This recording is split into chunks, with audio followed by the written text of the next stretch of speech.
Gusto nyo bang pumunta dito kung ganito kalamig?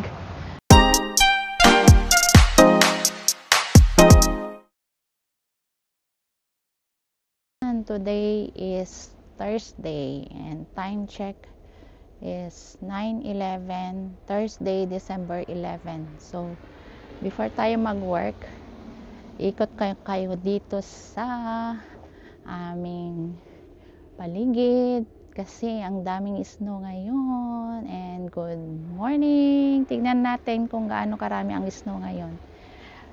Mag-ikot tayo lang dito sa daan natin. And good morning! Sana mag-enjoy kayo sa dami ng snow ngayon.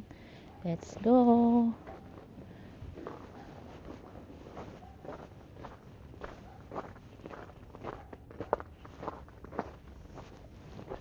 Ganito karami ang snow dito sa Canada ngayon. Malayo pa ang Christmas pero ganito na karami. Thursday ngayon and hindi tayo pupunta sa office pero mag-work tayo. Work from home tayo ngayon. Ikot ko lang kayo dito and ipakita kung gaano lamig or kadaming snow dito sa Canada. Ay, grabe. Dahil nandito tayo sa Canada, matagal na tayo dito. Nasanay na tayo kung gaano karami ang snow every year na bumubuhos. Pero parang maaga ata ang snow ngayon. Di natin in-expect kasi before, even pag malapit na ang Christmas, wala pang snow na bumubuhos, pero ngayon parang ang dami yatang bumuhos. Sana nagustuhan nyo ang mga paligid. Nakikita halos lahat ang daming snow.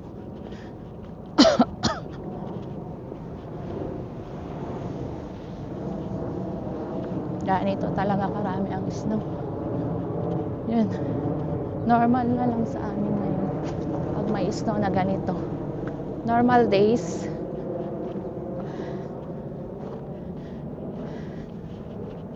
pag mga bagong dating ang mga Pinoy, sa unang first snow nila, gustong gusto nila. Pero pag tumagal na, naku, ayaw na nila ang snow. Nung unang snow namin dito sa Canada is gustong gusto pa ng mga bata. Pero ngayon, ewan ko. Pero pag mga bata naman, they enjoy the snow. Pupunta pa nga sila sa mga lugar kung saan mas madami pang snow kasi para mag ice skating.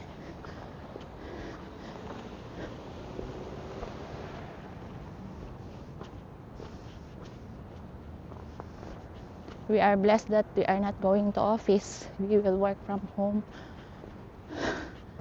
starting this week.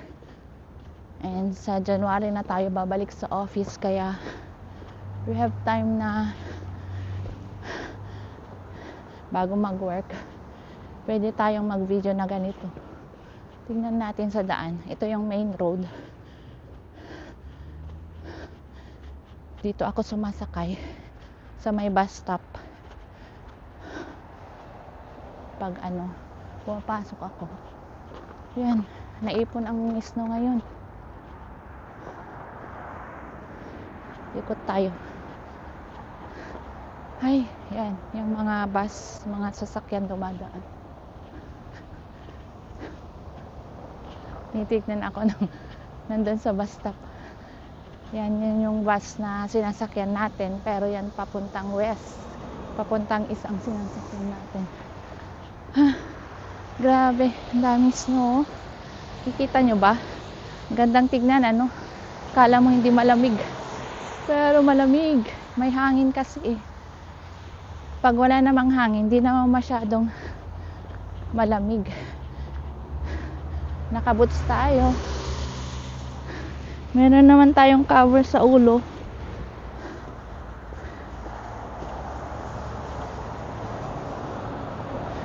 Pag ganitong nag-i-snow, normal pa rin ang panahon. may pasok unless may snowstorm.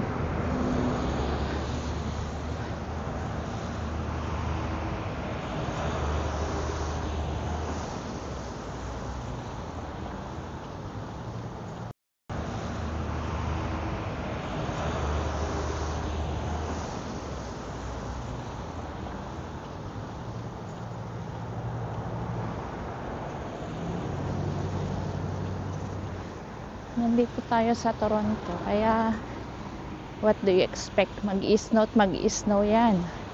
Hindi tayo pwedeng tumakbo sa snow. Normal na yan sa buhay pag nandito ka sa Canada. Actually, may mga lugar pa namang mas malala ang snow, pero ngayon parang ang daming snow ata.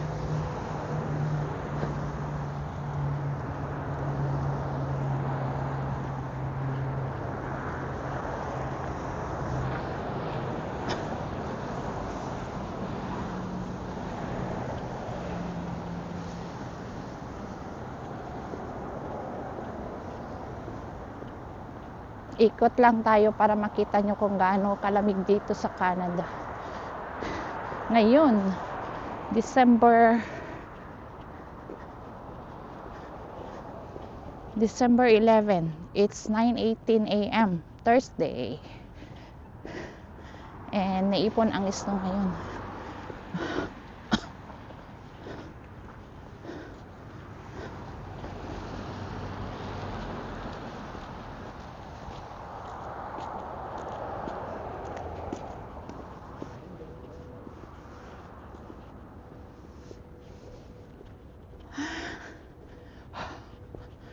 Yan nyo, ganun kalamig.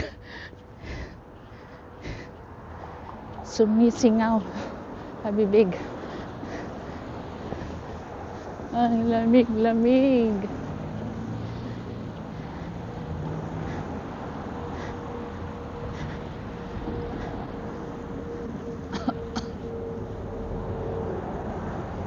Ikot lang tayo dito sa mga malapit sa atin. Nasanay na tayo ganito kalamig dito. And kaya pa naman ngayon. Minsan kasi mas malala pa yung lamig at nadudulas ka pa sa snow.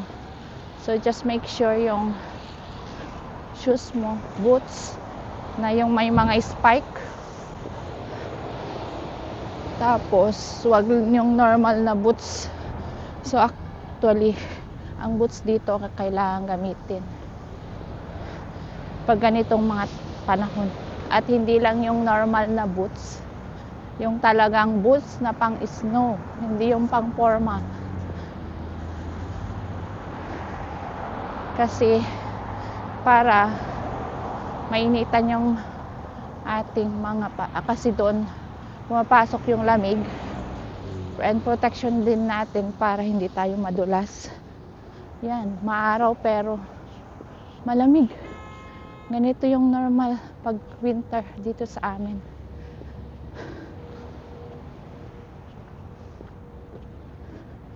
Ikot tayo dito, then balik tayo sa bahay.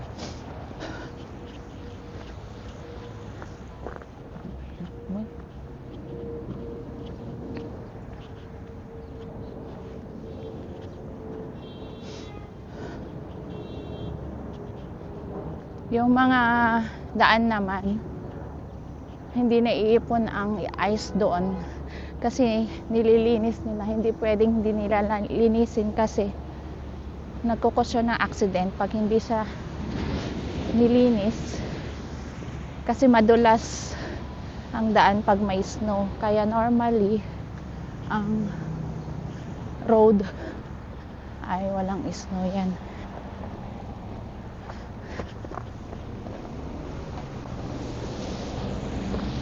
Yan. Kita nyo yung sidewalk saka yung main road. Clear yan. May snow removal yan. Kasi madulas. Nagkukos ng accident pag hindi yan inalis.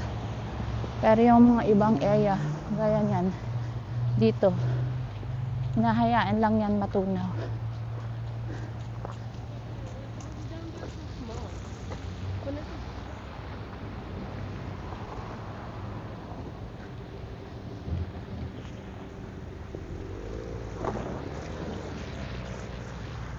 Yan, itong mga commercial area dito malapit sa amin. Tingnan nyo, yung main road, clear yan. Kasi may mga nag-i-snow removal. Basta mag-snow, hindi pwedeng hayaan na may snow kasi madulas ang mga sasakyan pag hindi yan clear. Tsaka itong mga walkway na to, yan yung mga clear nila.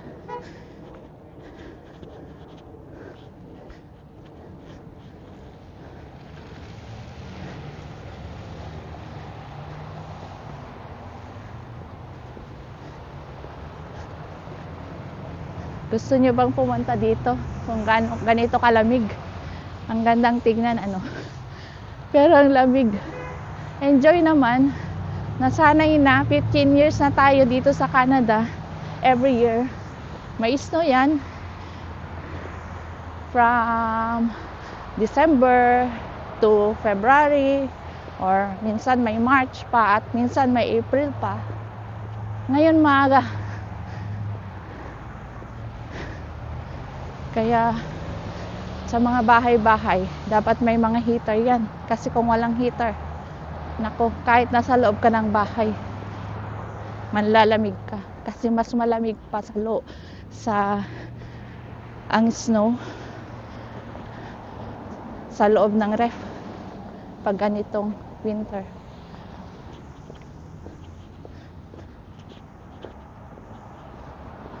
Yan, balik na tayo. One time, punta tayo sa may park para makita nyo ang view dyan.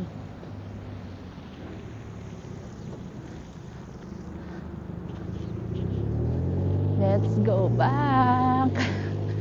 Natuwa ba kayo sa view ng snow dito? Yung hipag ko nun nung bagong dating niya dito sa Canada. Akala niya, yung lugar na may snow dito sa Canada is pinupuntahan pa.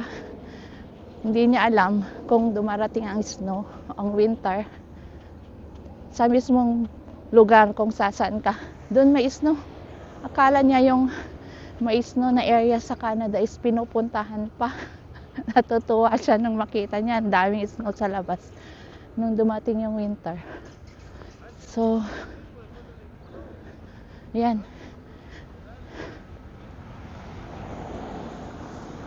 So, makikita nyo nga, clear yung walkway. Sa gilid, yung daanan ng tao. Hi!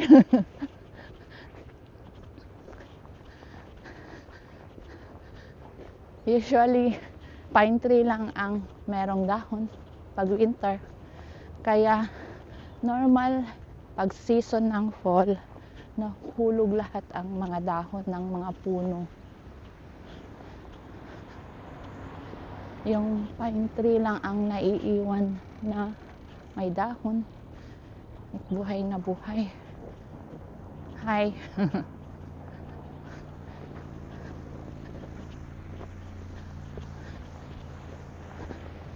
May kumakaway.